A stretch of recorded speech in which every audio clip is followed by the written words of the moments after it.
우리가 아는 조선의 가장 위대한 성군, 세종대왕. 그의 이름 앞에는 언제나 한글 창제, 과학기술의 발전, 영토 확장과 같은 눈부신 업적들이 따라붙습니다.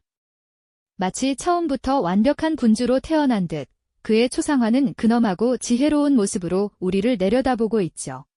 하지만 만약 그 위대한 왕관의 무게 아래 누구에게도 말하지 못할 인간적인 번민과 금지된 관계의 그림자가 드리워져 있었다면 어떨까요?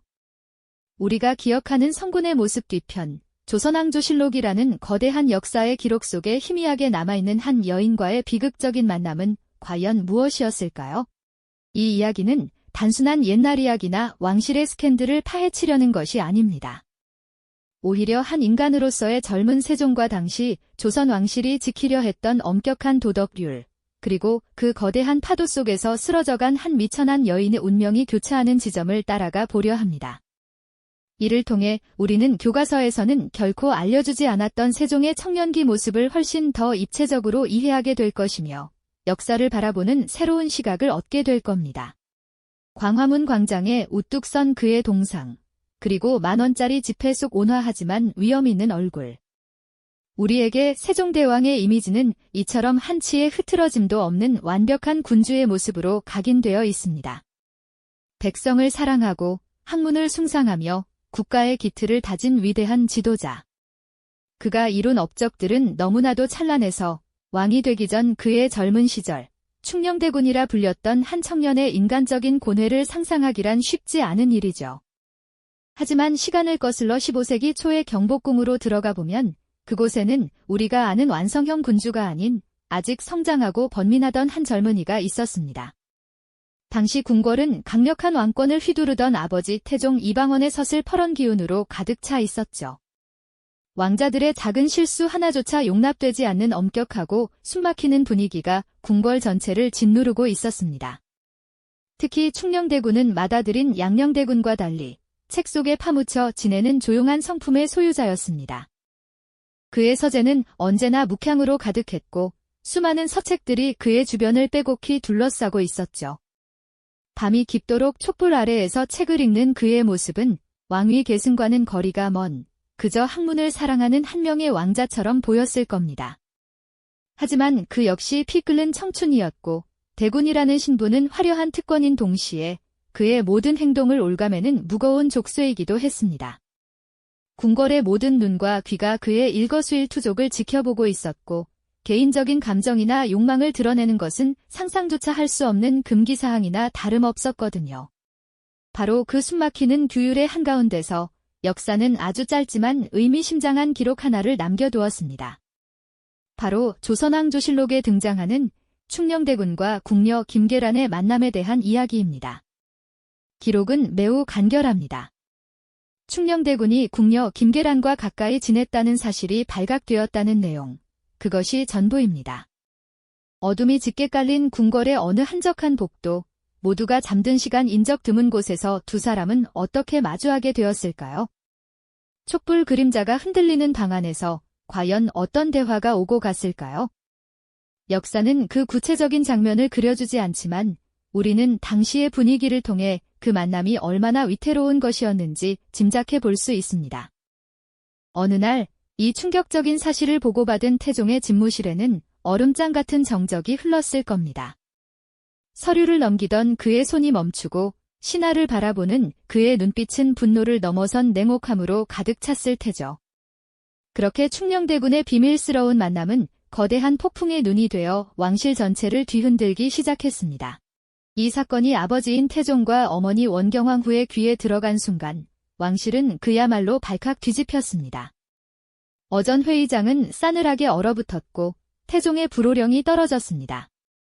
기록에 따르면 태종은 주색은 패가망신의 근본지라며 경로했고 충녕대군을 엄히 꾸짖었다고 전해집니다. 신하들은 저마다 웅성거리며 대군의 처신을 비판했고 이 사건은 그가 평생 짊어져야 할 하나의 주홍글씨가 될 위기에 처했습니다. 어머니 원경황후의 실망과 분노 또한 아버지 못지않았습니다.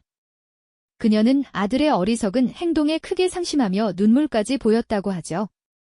왕과 왕비의 노여움은 곧 충녕대군에게 엄청난 정치적, 도덕적 압박으로 작용했습니다. 평소 학문적 성취로 칭찬받던 그의 이미지는 한순간에 실추되었고 형인 양녕대군과 비교되며 그의 자질에 대한 의구심마저 제기되기 시작했습니다. 그리고 이 거대한 파문이 중심에 있었던 궁녀 김계란은 가장 비참한 결말을 맞이하게 됩니다. 어느 늦은 오후, 자신의 모든 짐을 싼 그녀가 거대한 궁문을 나서는 장면을 상상해 봅니다. 뒤돌아본 궁궐은 더 이상 그녀가 속한 세상이 아니었고 앞으로의 삶은 칠흑 같은 어둠 속이었습니다.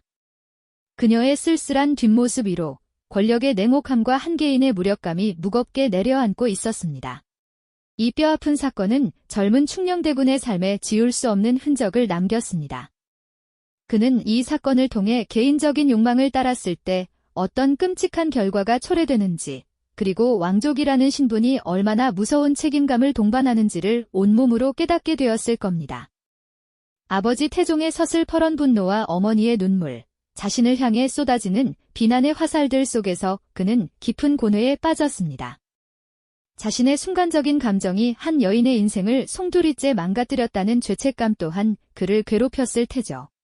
서재에 앉아 책을 읽는 그의 모습은 여전했지만 책을 대하는 그의 눈빛은 더욱 깊고 진지해졌습니다. 그는 이제 단순히 지식을 탐구하는 것을 넘어 군주로서 가져야 할 엄격한 자기 절제와 백성을 향한 무한한 책임감을 배우기 시작한 겁니다. 개인의 욕망을 완벽하게 통제하고 오직 국가와 백성만을 위해 헌신하는 것, 그것이 바로 이 사건이 그에게 가르쳐준 가장 혹독하고도 귀중한 교훈이었습니다.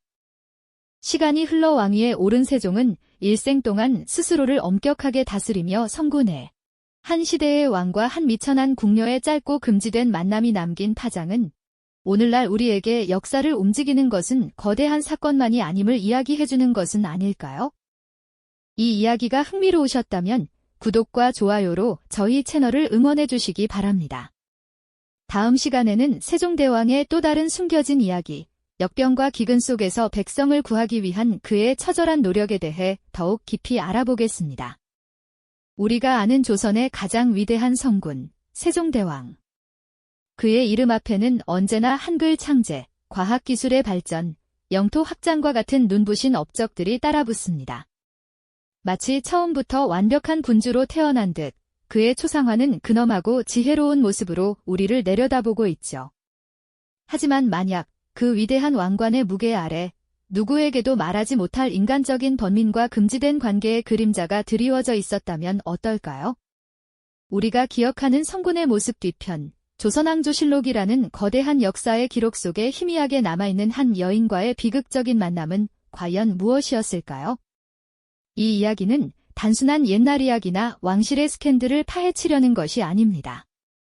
오히려 한 인간으로서의 젊은 세종과 당시 조선 왕실이 지키려 했던 엄격한 도덕률, 그리고 그 거대한 파도 속에서 쓰러져간 한 미천한 여인의 운명이 교차하는 지점을 따라가 보려 합니다. 이를 통해 우리는 교과서에서는 결코 알려주지 않았던 세종의 청년기 모습을 훨씬 더 입체적으로 이해하게 될 것이며 역사를 바라보는 새로운 시각을 얻게 될 겁니다. 광화문 광장에 우뚝 선 그의 동상, 그리고 10,000원짜리 지폐 속 온화하지만 위험 있는 얼굴. 우리에게 세종대왕의 이미지는 이처럼 한치의 흐트러짐도 없는 완벽한 군주의 모습으로 각인되어 있습니다. 백성을 사랑하고 학문을 숭상하며 국가의 기틀을 다진 위대한 지도자. 그가 이룬 업적들은 너무나도 찬란해서 왕이 되기 전 그의 젊은 시절, 충녕대군이라 불렸던 한 청년의 인간적인 고뇌를 상상하기란 쉽지 않은 일이죠. 하지만 시간을 거슬러 15세기 초의 경복궁으로 들어가 보면 그곳에는 우리가 아는 완성형 군주가 아닌 아직 성장하고 번민하던 한 젊은이가 있었습니다. 당시 궁궐은 강력한 왕권을 휘두르던 아버지 태종 이방원의 서슬퍼런 기운으로 가득 차 있었죠. 왕자들의 작은 실수 하나조차 용납되지 않는 엄격하고 숨막히는 분위기가 궁궐 전체를 짓누르고 있었습니다. 특히 충녕대군은 맏아들인 양녕대군과 달리 책 속에 파묻혀 지내는 조용한 성품의 소유자였습니다. 그의 서재는 언제나 묵향으로 가득했고 수많은 서책들이 그의 주변을 빼곡히 둘러싸고 있었죠. 밤이 깊도록 촛불 아래에서 책을 읽는 그의 모습은 왕위 계승과는 거리가 먼 그저 학문을 사랑하는 한 명의 왕자처럼 보였을 겁니다. 하지만 그 역시 피 끓는 청춘이었고 대군이라는 신분은 화려한 특권인 동시에 그의 모든 행동을 올가매는 무거운 족쇄이기도 했습니다. 궁궐의 모든 눈과 귀가 그의 일거수일투족을 지켜보고 있었고 개인적인 감정이나 욕망을 드러내는 것은 상상조차 할 수 없는 금기사항이나 다름없었거든요. 바로 그 숨막히는 규율의 한가운데서 역사는 아주 짧지만 의미심장한 기록 하나를 남겨두었습니다. 바로 조선왕조실록에 등장하는 충녕대군과 궁녀 김계란의 만남에 대한 이야기입니다. 그런 기록에 왕자의 사적인 그것도 문제의 소지가 다분한 이야기가 실렸다는 것 자체가 당시 이 사건이 얼마나 심각하게 받아들여졌는지를 보여주는 방증이기도 하죠. 충녕대군이 궁녀 김계란과 가까이 지냈다는 사실이 발각되었다는 내용, 그것이 전부입니다. 어둠이 짙게 깔린 궁궐의 어느 한적한 복도, 모두가 잠든 시간 인적 드문 곳에서 두 사람은 어떻게 마주하게 되었을까요? 촛불 그림자가 흔들리는 방 안에서 과연 어떤 대화가 오고 갔을까요? 왕자와 궁녀의 만남은 단순히 신분을 뛰어넘는 사랑 이야기가 아니었습니다. 그것은 왕실의 법도를 어기는 중대한 위법 행위였으며 왕실의 권위를 스스로 무너뜨리는 위험한 행동으로 간주되었죠. 이 은밀한 관계는 결국 오래가지 못했습니다. 어느 날 이 충격적인 사실을 보고받은 태종의 집무실에는 얼음장 같은 정적이 흘렀을 겁니다. 서류를 넘기던 그의 손이 멈추고 신하를 바라보는 그의 눈빛은 분노를 넘어선 냉혹함으로 가득 찼을 테죠. 그렇게 충녕대군의 비밀스러운 만남은 거대한 폭풍의 눈이 되어 왕실 전체를 뒤흔들기 시작했습니다. 이 사건이 아버지인 태종과 어머니 원경황후의 귀에 들어간 순간 왕실은 그야말로 발칵 뒤집혔습니다. 어전 회의장은 싸늘하게 얼어붙었고 태종의 불호령이 떨어졌습니다. 기록에 따르면 태종은 주색은 패가망신의 근본지라며 경로했고 충녕대군을 엄히 꾸짖었다고 전해집니다. 어머니 원경황후의 실망과 분노 또한 아버지 못지않았습니다. 왕과 왕비의 노여움은 곧 충녕대군에게 엄청난 정치적, 도덕적 압박으로 작용했습니다. 평소 학문적 성취로 칭찬받던 그의 이미지는 한순간에 실추되었고 형인 양녕대군과 비교되며 그의 자질에 대한 의구심마저 제기되기 시작했습니다. 신하들은 저마다 웅성거리며 대군의 처신을 비판했고 이 사건은 그가 평생 짊어져야 할 하나의 주홍글씨가 될 위기에 처했습니다. 그녀는 모든 책임을 지고 궁궐 밖으로 쫓겨나는 신세가 되었죠. 어느 늦은 오후 자신의 모든 짐을 싼 그녀가 거대한 궁문을 나서는 장면을 상상해 봅니다. 뒤돌아본 궁궐은 더 이상 그녀가 속한 세상이 아니었고 앞으로의 삶은 칠흑 같은 어둠 속이었습니다. 그녀의 쓸쓸한 뒷모습 위로 권력의 냉혹함과 한계인의 무력감이 무겁게 내려앉고 있었습니다. 아버지 태종의 서슬퍼런 분노와 어머니의 눈물, 자신을 향해 쏟아지는 비난의 화살들 속에서 그는 깊은 고뇌에 빠졌습니다. 서재에 앉아 책을 읽는 그의 모습은 여전했지만 책을 대하는 그의 눈빛은 더욱 깊고 진지해졌습니다. 그는 이제 단순히 지식을 탐구하는 것을 넘어 군주로서 가져야 할 엄격한 자기 절제와 백성을 향한 무한한 책임감을 배우기 시작한 겁니다. 그것이 바로 이 사건이 그에게 가르쳐준 가장 혹독하고도 귀중한 교훈이었습니다. 시간이 흘러 왕위에 오른 세종은 일생 동안 스스로를 엄격하게 다스리며 성군의 길을 걸었습니다. 고뇌를 끝내고 결심한 듯 책상에 다시 앉는 젊은 충녕대군의 모습과 시간이 흘러 근정전 용상 위에서 위엄이 있는 모습으로 신하들을 굽어보는 성군 세종의 얼굴이 겹쳐 보이는 것은 결코 우연이 아닐 겁니다. 그리고 역사 속에서 김계란이라는 이름은 그 사건 이후 2번 다시 등장하지 않습니다. 궁궐 밖으로 쫓겨난 그녀가 어떤 삶을 살았는지, 어떻게 생을 마감했는지에 대한 기록은 어디에도 남아있지 않죠. 그리고 그 모든 영광의 뒤편에는 궁 밖 어딘가에서 평범하지만 고단한 삶을 살았을 한 여인의 희미한 모습이 아련하게 남아있습니다. 한 사람의 비극은 역설적으로 한 시대의 태평성대를 여는 주춧돌의 일부가 된 셈이죠. 바로 그 지점에서 우리는 세종이라는 위인의 완성이 타고난 천재성만으로 이루어진 것이 아님을 목격하게 됩니다. 한 인간의 실수는 때로 그를 더 깊은 성찰로 이끄는 법이거든요. 김계란 사건 이후 충녕대군의 서재 풍경은 미묘하게 달라졌을지도 모릅니다. 이전까지 그가 읽던 책들이 주로 지식과 학문의 확장을 위한 것이었다면 이제 그의 손에는 역대 제왕들의 통치 철학을 담은 경서나 윤리와 도덕을 논하는 서적들이 더 자주 들려 있었을 겁니다. 그는 아마도 책의 구절 하나하나를 읽으며 자신의 과오를 끊임없이 되새겼을 테죠. 수신제가치국평천하, 수신제가치국평천하, 즉 자신을 먼저 닦아야 집안을 바로잡고 나라를 다스리며 천하를 평안하게 할 수 있다는 유교의 근본 가르침이 그 어느 때보다 무겁게 그의 가슴을 짓눌렀을 겁니다. 한밤중 모두가 잠든 시각 촛불 아래에서 그는 홀로 고뇌했을 겁니다. 자신의 미숙함이 불러온 비극을 떠올리며 군주에게 개인의 감정이 얼마나 위험한 독이 될 수 있는지를 뼈저리게 느꼈겠죠. 이것은 단순한 반성을 넘어 미래의 군주로서 가져야 할 마음가짐을 다지는 중요한 과정이었습니다. 이러한 내면의 변화는 훗날 그가 왕위에 오른 뒤 펼친 정책들 속에 고스란히 녹아들게 됩니다. 우리가 익히 아는 세종의 애민정신, 즉 백성을 사랑하는 마음은 단순히 책에서 배운 이상적인 구호가 아니었습니다. 그것은 자신의 실수로 인해 한 미천한 개인의 삶이 무너지는 것을 직접 목격한 자만이 가질 수 있는 아주 구체적이고 실질적인 공감 능력에서 비롯된 것이었죠. 예를 들어 세종은 노비나 궁녀와 같이 사회 가장 낮은 곳에 있는 이들의 처우 개선에 유독 많은 관심을 기울였습니다. 관비에게 출산 휴가를 주고 그 남편에게도 휴가를 주도록 법제화한 것은 전 세계 역사에서도 유례를 찾기 힘든 파격적인 정책이었습니다. 어쩌면 그는 굳은 일을 도맡아 하던 수많은 궁녀들의 얼굴 위로 이름도 없이 사라져간 김계란의 모습을 떠올렸을지도 모를 일입니다. 궁궐의 거대한 시스템 속에서 하나의 부속품처럼 여겨지던 그들에게도 각자의 삶과 고통이 있다는 사실을 그는 누구보다 아프게 깨달았기 때문이죠. 또한 세종이 그토록 엄격한 자기관리를 했던 이유도 이 사건과 무관하지 않을 겁니다. 그는 평생을 지병에 시달리면서도 단 하루도 학문과 정사를 게을리하지 않았습니다. 육식을 좋아했지만 건강이 악화되자 신하들의 간언을 받아들여 고기를 줄이기도 했고 사치와 향락을 멀리하며 검소한 생활을 유지했죠. 이는 단순히 군주의 덕목을 실천하는 것을 넘어 한 번 욕망에 흔들렸던 자신을 끊임없이 채찍질하고 경계하려는 의지의 표현이었을 겁니다. 젊은 시절의 실수가 평생의 경계점이 되어 그를 더욱 위대한 성군으로 단련시킨 셈입니다.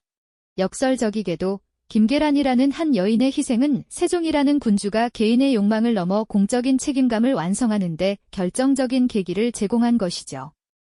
그녀의 이름은 역사에 단 한 줄 기록으로 남았을 뿐이지만 그녀의 비극적 운명은 보이지 않는 곳에서 세종의 왕도 정치에 깊은 영향을 미쳤을 가능성이 충분합니다. 세종의 가장 위대한 업적으로 꼽히는 훈민정음 창제 역시 이러한 맥락에서 다시 한번 생각해 볼 수 있습니다. 물론 훈민정음 창제의 가장 큰 이유는 그를 몰라 억울한 일을 당하는 백성들을 위함이었습니다. 하지만 그 근본적인 동기에는 자신의 목소리를 내지 못하고 역사의 뒤안길로 사라져야 했던 한 여인에 대한 부채의식 같은 것이 작용하지는 않았을까요? 힘없는 자들이 자신의 뜻을 제대로 표현하고 억울함을 호소하며 스스로를 지킬 수 있는 최소한의 수단을 마련해주고 싶었던 마음.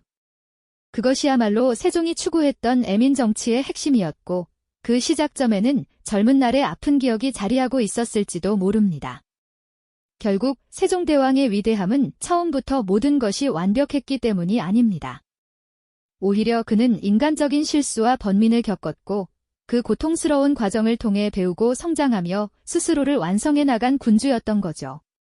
우리는 그의 찬란한 업적 뒤에 가려진 이 인간적인 고뇌의 흔적을 발견할 때 비로소 세종이라는 인물을 더욱 깊이 이해하고 존경하게 됩니다. 역사가 기록한 위대한 인물의 모습 뒤에는 언제나 우리가 미처 알지 못했던 인간적인 면모가 숨어 있으며 바로 그 지점이 역사를 더욱 풍부하고 입체적으로 만들어주는 것 아닐까요? 우리가 기억하는 위대한 역사의 물줄기는 어쩌면 이처럼 이름 없이 사라져간 수많은 이들의 눈물과 희생이 모여 만들어진 것은 아닐까요? 이 이야기가 흥미로우셨다면 구독과 좋아요로 저희 채널을 응원해 주시기 바랍니다. 다음 시간에는 세종대왕의 또 다른 숨겨진 이야기, 역병과 기근 속에서 백성을 구하기 위한 그의 처절한 노력에 대해 더욱 깊이 알아보겠습니다.